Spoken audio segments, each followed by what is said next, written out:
Islamic संगठन हैदरी दल के मास्टरमाइंड अकबर अली खान को बरेली थाना कोतवाली पुलिस ने खुफिया एजेंसियों की मदद से मध्य प्रदेश से गिरफ्तार किया।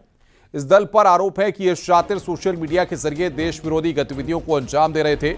पुलिस की आधा दर्जन टीम मास्टरमाइंड की तलाश में थी। लगभग 3 महीने की रेकी के बाद शातिर को मध्य प्रदेश के छिंदवाड़ा से गिरफ्तार किया गया।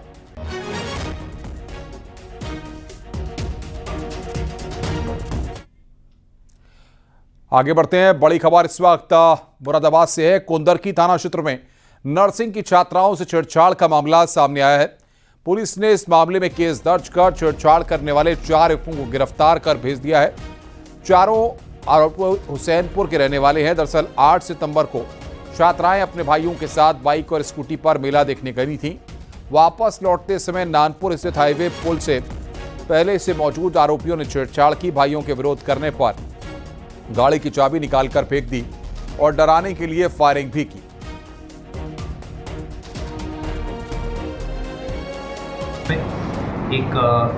दो महिलाएं एवं 2 उनके साथ में उनके भाई लोग जा रहे थे तथा कुछ जो क्षेत्र के लोग हैं उन्होंने उनके साथ में टीजिंग करी, छेड़खानी करी। इसमें जो है हमने थाना कुंदरकी पे एक FIR रजिस्टर कर ली थी। 4 नामजद लोगों के खिलाफ में ये FIR मिली थी, जिसमें कि जांच में पाया गया कि नानपुर पुल के पास में इनके साथ में ये एक टीजिंग हुई है। FIR रजिस्टर करने के बाद हमने इसमें टीमें लगाई थी। इसमें जो चारों अभियुक्त हैं उनको हमने गिरफ्तार कर लिया है। गिरफ्तार करके जेल भेज रहे हैं। मिर्जापुर में थाना लालगंज पुलिस ने LCD TV चोरी की घटना का खुलासा किया। पुलिस ने 5 छात्रों को गिरफ्तार किया।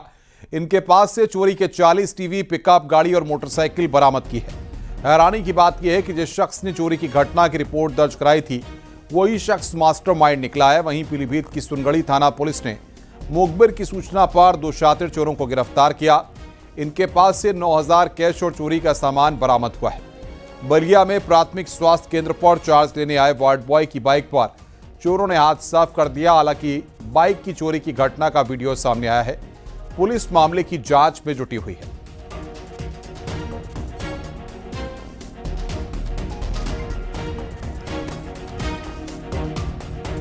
बुलंदशहर में महिला पर प्रेमी के साथ मिलकर पति की हत्या करने का गंभीर आरोप लगा है। हार्ट अटैक बताकर हत्या को छुपाने की कोशिश की गई। मृतक की भतीजी ने हत्या का राज खोला है। पुलिस ने दोनों आरोपियों को गिरफ्तार किया है। थाना बीबी नगर क्षेत्र के परतापुर गांव की घटना है।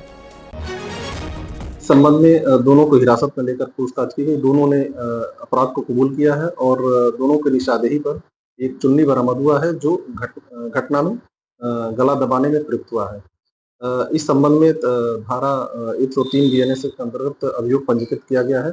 दोनों आरोपियों को हिरासत में लेकर माननीय न्यायालय रवाना किया जा रहा है। सर, हत्या का कारण क्या था? महिला और उसके प्रेमी पिछले 2 साल से प्रेम संबंध में थे और उसका पति जो है इस प्रेम संबंध में बाधक बन रहा था। इस बाधा को हटाने के लिए दोनों ने मिलकर जो है। गाजियाबाद पुलिस और बदमाश के बीच में मुठभेड़ हुई है। पुलिस एनकाउंटर में बदमाश घायल हुआ। कैश, अवैध असलाह समेत चोरी की बाइक बरामद की गई है। थाना मधुबन बापू धाम थाना क्षेत्र में मुठभेड़ हुई है।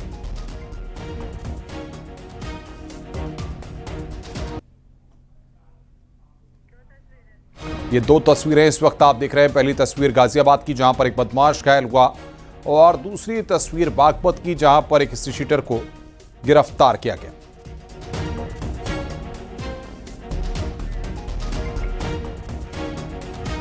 Uttar Pradesh police full action में है। गाजियाबाद और बागपत में पुलिस ने एनकाउंटर में छात्रों को गिरफ्तार किया।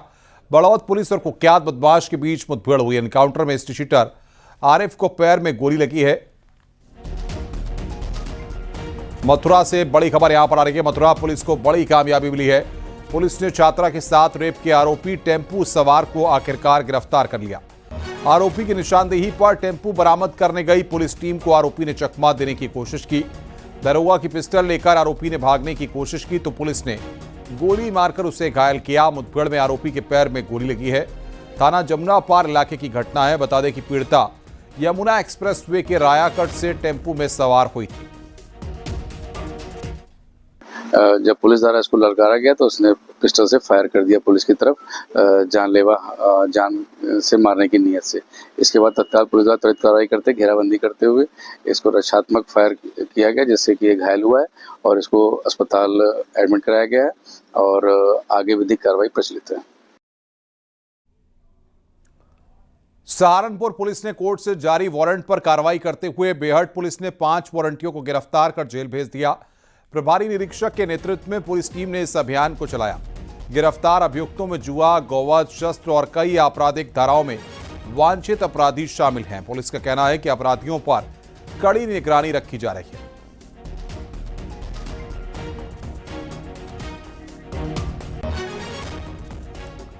बलिया में तेजाब कांड के 4 आरोपियों को पुलिस ने गिरफ्तार कर जेल भेज दिया। हालांकि पीड़ित की इलाज के दौरान मौत हो चुकी है। पुलिस के मुताबिक हुसैनाबाद में 5 सितंबर को मृतक राजकुमार तिवारी अपनी प्रेमिका से मिलने पहुंचा था। इसी दौरान लड़की के भाई और 2 अन्य ने उसकी जमकर पिटाई करने के बाद उस पर तेजाब डाल दिया, जिसके बाद राजकुमार को अस्पताल में भर्ती कराया गया, जहां 6वें दिन उसकी मौत हो गई। राजकुमार जो घायल हुए थे उन्हें तत्काल जिला अस्पताल लाया गया, यहाँ से रेफर कर दिया गया था वाराणसी के लिए। कल थोड़ी उनकी तबीयत खराब हुई थी तो उन्हें मऊ हॉस्पिटल ले जाया गया, जहाँ पे डॉक्टर ने मृत घोषित कर दिया था।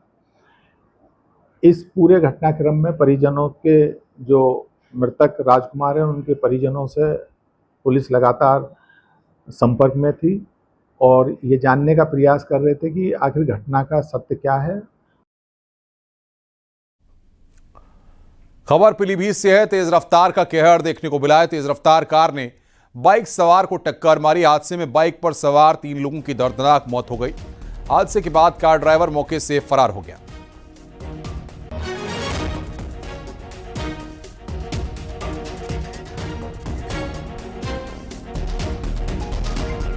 इटावा की बसरेहर पुलिस ने एक कंटेनर से 22 गोवंश बरामद किए हैं। कंटेनर राजस्थान से आ रहा था।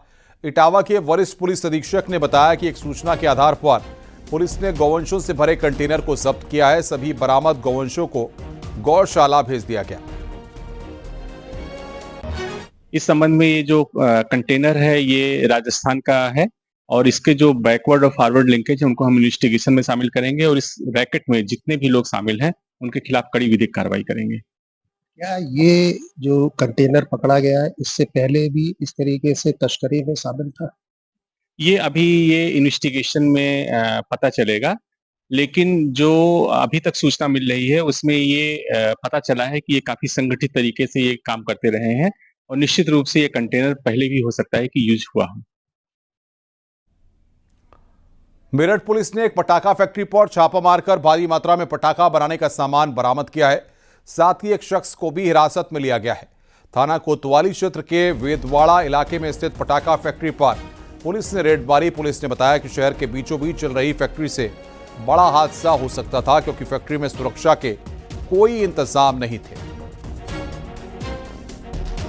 सूचना पर थाना पुलिस तत्काल मौके पर पहुंची थी। मौके पर यहाँ पर कुछ पटाखा बनाने में जो स्टिकर इस्तेमाल किए जाते हैं वो मिले हैं। इसके अलावा कुछ रॉ मटेरियल भी यहाँ पर है, जिसके लिए फील्ड यूनिट को बुलाया गया था। फील्ड यूनिट में है वह अपनी परीक्षण कर रिपोर्ट जैसी देगी, उस आधार पर अग्रिम निगरानी कार्रवाई की जाएगी। उन्नाव से खबर है। इनकम टैक्स की टीम की बड़ी कार्रवाई देखने को मिली है। अकरमपुर औद्योगिक क्षेत्र की 2 यूनिटों पर इनकम टैक्स विभाग की टीम फुटवियर कंपनी और मार्शल फुटवियर पर इनकम टैक्स की रेड से आसपास हड़कंप मच गया। सुबह से इनकम टैक्स की कई टीम जांच पड़ताल में लगी है। सूत्रों की माने तो इनकम टैक्स विभाग को सूचना मिली थी कि बड़े पैमाने पर टैक्स चोरी की जा रही है, जिसके बाद इनकम टैक्स की टीम ने मोर्चा संभाला।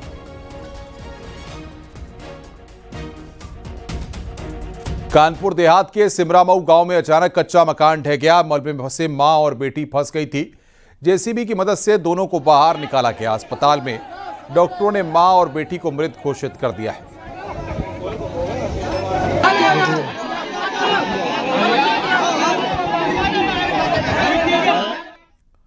मऊ में ग्रामीणों ने एसडीएम राजेश अग्रवाल से कुछ दलालों और भ्रष्टाचारियों की शिकायत की। उसी दौरान एसडीएम राजेश अग्रवाल ने भ्रष्टाचारियों और दलालों को चेतावनी देते हुए कहा कि किसी भी काम के लिए कोई दलाल पैसे मांगता है तो मुझे बताएं। मेरा व्हाट्सएप नंबर हो या फिर मैं तहसील में बैठता हूं, मुझे आकर जानकारी दें। इस तहसील में दलाल की कोई जगह नहीं है। दलाल की जगह जेल में होगी। हम जनता के लिए आए हैं और जनता का काम करेंगे। कोई भी दलाल पैसा मांगता है किसी भी काम के लिए, मैं पूरी जनता के बीच में करा। मेरा व्हाट्सएप नंबर है, या मैं तहसील में रात दिन बैठता हूँ, 9:30 बजे से लेकर रात 8 बजे तक बैठता हूँ, 7 बजे तक, 9 बजे तक। आप आए, बताएं कि कौन लेखपाल, कौन सेक्रेटरी, कौन दलाल। दलाल की कोई जगह नहीं इस तहसील में। दलाल की जगह जेल में होगी, चाहे वो कर्मचारी हो, चाहे वो कहीं का आदमी हो। हम जनता के लिए आए हैं और जनता का काम करेंगे। जनता के सुख दुख में हमें भेजा गया है यहाँ, इसलिए आप किसी को भी झांसे में फंसा न दें। नेपाल हिंसा की भयावह तस्वीर सामने आई है। बनारस से गई टूरिस्ट बस पर हमला किया गया था। बस में सवार आंध्र प्रदेश के टूरिस्टों के साथ मारपीट और लूटपाट की गई। बनारस से पर्यटक पशुपतिनाथ मंदिर दर्शन के लिए गए थे। घायलों को इलाज के बाद दिल्ली भेजा गया। कुछ यात्रियों को फ्लाइट से दिल्ली भेजा गया है। ड्राइवरों ने भारत सरकार से मदद की अपील की है। मैं अभी इधर ही से गया था, ये सोनौली होके गया था सीधा। मैं अभी काठमांडू से आ रहा हूँ। क्या स्थिति थी, क्या हुआ? स्थिति तो बहुत खराब है सर। कैसे बस के शीशे कैसे? बस ये सर क्या है ना कि वहाँ जब गई पार्टी को लेके हम लोग वापस होने लगे ना, तो फिर क्या है ना कि वहाँ पत्थरबाजी बहुत ज़्यादा, ज़रूरत से ज़्यादा पत्थरबाजी कर रहे लोग और मार रहे ना इंडियन को, ना खाना दे रहे हैं, ना पानी दे रहे हैं। पानी ले रहा है इंडियन तो पानी नहीं लेने दे रहा। वहाँ जितने भी इंडियन गाड़ी है सब फंसे हुए। भारत सरकार से रिक्वेस्ट है कि भारत सरकार हेल्प करे, जितने भी भारतवासी हैं सबको बाहर निकाले, नहीं तो वो कोई भारतवासी आ नहीं पाएगा। काठमांडू से ये टूरिस्ट गाड़ी आ रही है और इस समय सोनौली बॉर्डर पर पहुंची है। बड़ी संख्या में इस पे पत्थरबाजी हुई है और टूरिस्टों पर हमले हुए हैं। काफी टूरिस्ट घायल हुए थे, जिन्हें उन्हें फ्लाइट से अब वापस किया गया है और कुछ अस्पतालों में भेजा गया था। हमारे साथ ड्राइवर हैं जो प्रत्यक्षदर्शी है घटना की। क्या हुआ था, पूरी बात बताइए। वहाँ सर रात को निकले 9 बजे रात को, हम लोग 9 तारीख को कुछ समय पथराव वथराव किए हैं लोग। उस पथराव में समझ पूरा गाड़ी क्षति हुई है। तो यात्रियों को 1-2 लोग को चोट लगा था। इसमें किसी को सामान भी चला गया है। इसमें से सामान लूट लिए, सामान लूट लिया, यात्रियों को मारा पीटा। हाँ, और गाड़ियों को मारा पीटा नहीं, कुछ नहीं किया, मारा पीटा नहीं, लेकिन सामान लूटा है मार। और शीशे टूटे हैं, शीशे टूटने में लोग घायल हुए होंगे। तो ये स्थिति है नेपाल की और आपको बता रहे हैं कि अब भारतीय टूरिस्टों को निशाना बनाया जा रहा है और जो भारतीय गाड़ियां हैं उनको निशाना बनाया गया है। ये देखिए शीशे टूटे हुए हैं, बिखरे हुए हैं और इस बस में बड़े पैमाने पर जो हमला किया गया है और पत्थरबाजी की गई है और परेशान किया गया है जो हमारे टूरिस्ट हैं उनको। तो प्रदर्शनकारी अब भारतीय टूरिस्टों को परेशान कर रहे हैं, उनकी गाड़ियों को भी हमला कर रहे हैं। आप मेरे साथ हैं, क्या हुआ था, पूरी बात बताइए। ये पशुपतिनाथ के लिए दर्शन के लिए गया, उस रात को ऐसे पूरा कर्फ्यू हुआ जहाँ इसमें नेपाल में। फिर हम निकल के आने के लिए कोशिश किया, लेकिन मार के सब बैग पैसा सब लौट गए। बैग लूट लिया, पैसा लूट लिया, शीशे तोड़ दिए। इसका बैग है, उसका बैग है, 15 बैग ऐसा लूटे। आपका बैग लूटे हैं? हमारा बैग गणेश आंध्र प्रदेश में हमारा बैग, शर्ट, पैसा, आधार कार्ड सब लेके फरार हो गए। सब लेके मारा पीटा भी, मारा है भी। नेपाल में तनाव को देखते हुए बहराइच के रुपईडीहा बॉर्डर पर सुरक्षा के कड़े इंतजाम किए गए हैं। तनाव के बीच एक ऐसा नजारा देखने को मिला जिसने सबको चौंका दिया। खरनिया गांव के रहने वाला सलाउद्दीन बारात लेकर नेपाल जा रहा था, लेकिन रुपईडीहा बॉर्डर पर तैनात एसएसबी के जवानों ने दूल्हे और बारात को रोक दिया। नेपाल देश के बाले गांव से लड़की पक्ष को बॉर्डर पर बुलाया गया। सुरक्षा कर्मियों ने चेकिंग के बाद बाइक पर सवार दूल्हा सलाउद्दीन और सिर्फ 11 बारातियों को ही नेपाल जाने की परमिशन दी। क्या करना है? शादी आपकी जी हाजी है। हाँ जी। बाले गाँव कहाँ पड़ता है ये? नेपाल में जी। शादी है, वहाँ पे बंदी है, कैसे जा पाएंगे?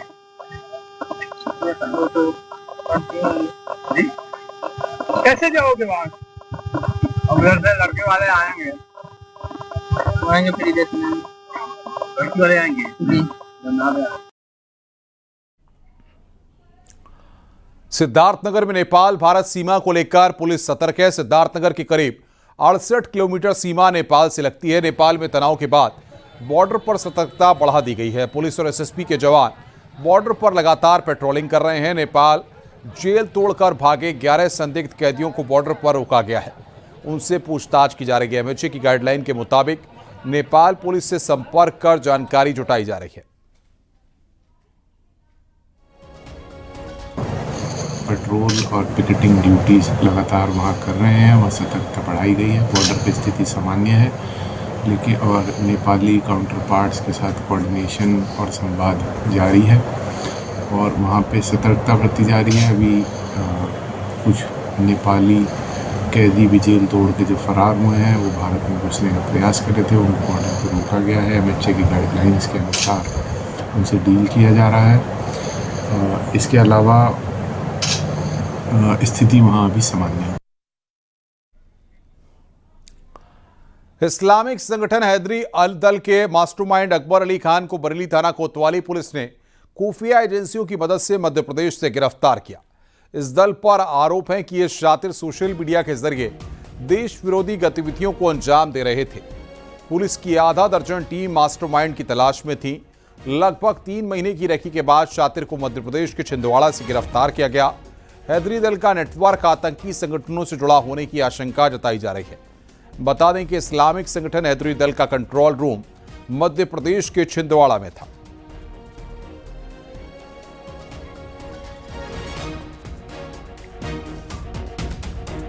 उन्नाव में बीजेपी सांसद साक्षी महाराज ने नेपाल के हालात को लेकर बयान दिया है।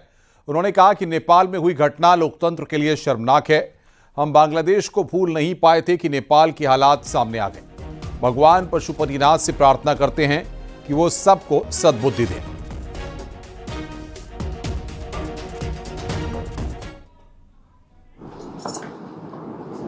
चिंताजनक और लोकतंत्र के लिए शर्मनाक घटना नेपाल में हुई है। अभी हम बांग्लादेश को भूल नहीं पाए थे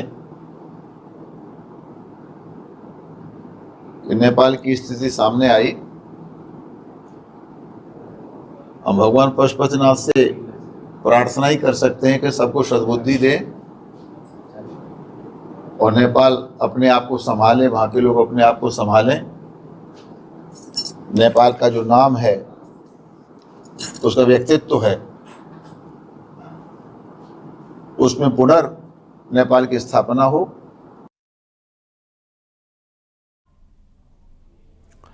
बाराबंकी स्थित रामस्वरूप यूनिवर्सिटी को 2 अलग-अलग मामलों में हाईकोर्ट से मिली राहत। यूनिवर्सिटी के खिलाफ दर्ज एफआईआर में गिरफ्तारी पर हाईकोर्ट डबल बेंच ने अंतरिम रोक लगाई है। ध्वस्तीकरण की कार्रवाई पर भी हाईकोर्ट सिंगल बेंच ने रोक लगाई है। यूनिवर्सिटी के रजिस्ट्रार ने बाराबंकी कोतवाली में दर्ज एफआईआर को चुनौती दी है। यूनिवर्सिटी के मैनेजिंग ट्रस्टी की ओर से ग्राम सभा की जमीनों पर कथित अतिक्रमण के खिलाफ हो रही ध्वस्तीकरण की कार्रवाई को चुनौती दी गई है। इन दोनों मामलों में हाईकोर्ट ने राहत दी है।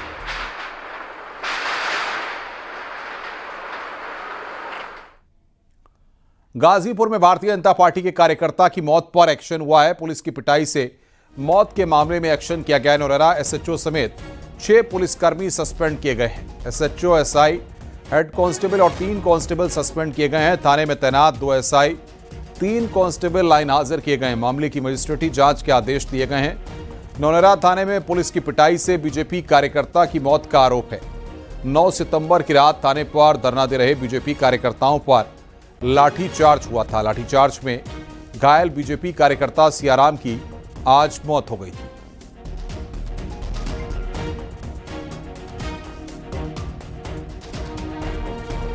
तो गाजीपुर से बड़ी खबर हम आपको बता रहे हैं। पुलिस पर गंभीर आरोप लगे हैं। मामले की मजिस्ट्रेटी जांच के आदेश यहां पर दिए गए हैं।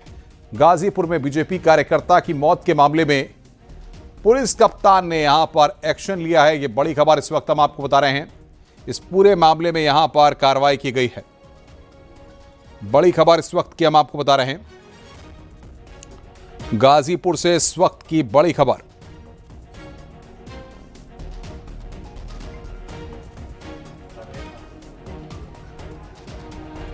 गाजीपुर में पुलिस की पिटाई से बीजेपी कार्यकर्ता की मौत का मामला है। एसपी ने पुलिस कर्मियों के खिलाफ यहां पर एक्शन लिया है।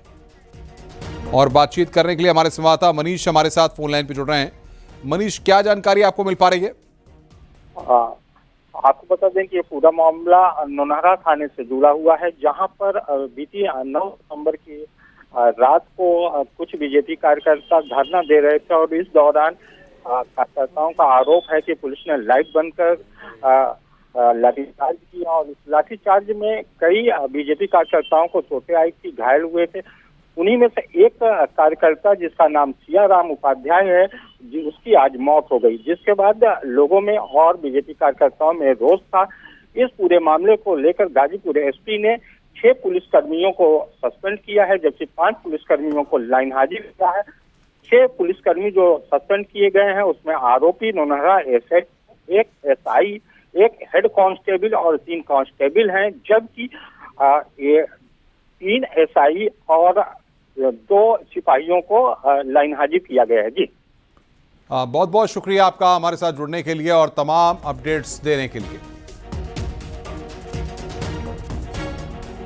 लखनऊ नगर निगम मुख्यालय में मेयर सुषमा खरकवाल ने अचानक औचक निरीक्षण के लिए पहुंची। निरीक्षण के दौरान कई कर्मचारी अपनी सीट से गायब मिले। महापौर जब अपर नगर आयुक्तों के कार्यालय में पहुंची तो वहां पर कोई अधिकारी मौजूद नहीं था। उपनगर आयुक्त का कार्यालय भी खाली मिला। हालात को देखते हुए मेयर सुषमा खरकवाल ने मुख्यालय के मुख्य गेट पर ताला लगवा दिया। देर से आने वाले कर्मचारियों को जमकर फटकार लगाई। सभी विभागों के अटेंडेंस रजिस्टर जब्त कर लिए गए और सीसीटीवी फुटेज से जांच कराने के निर्देश दिए। मैं 10:45 पे नगर निगम गई थी। चारों अपर अनुपस्थित थे, सभी अधिकारी अनुपस्थित थे नगर आयुक्त के अलावा। तो मैंने इस पे नगर आयुक्त से स्पष्टीकरण मांगा है कि क्या कारण है कि ये लोग अनुपस्थित रहे। ये लिखित में दें कि इनको कहाँ भेजा गया था, क्योंकि 10 बजे नगर निगम में बैठना है और उसके बाद आप कहीं भी मीटिंग में जा सकते हैं। मुख्यमंत्री योगी आदित्यनाथ के सलाहकार अवनीश अवस्थी कानपुर पहुंचे। उन्होंने विकसित उत्तर प्रदेश 2047 की कार्य योजना का रोड मैप साझा किया।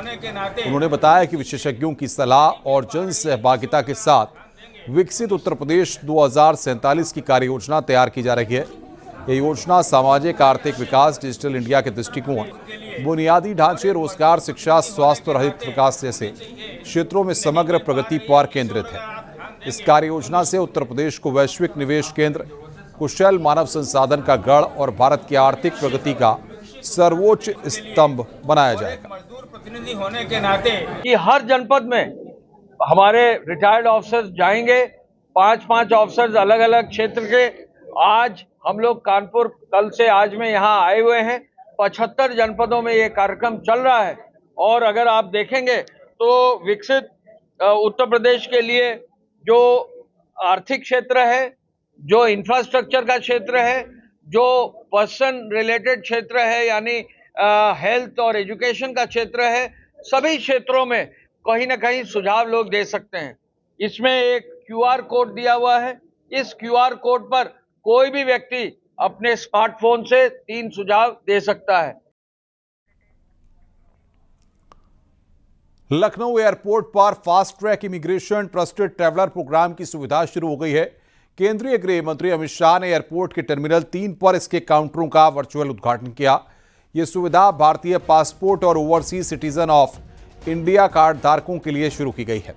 इससे इमिग्रेशन काउंटरों पर भीड़ कम होगी।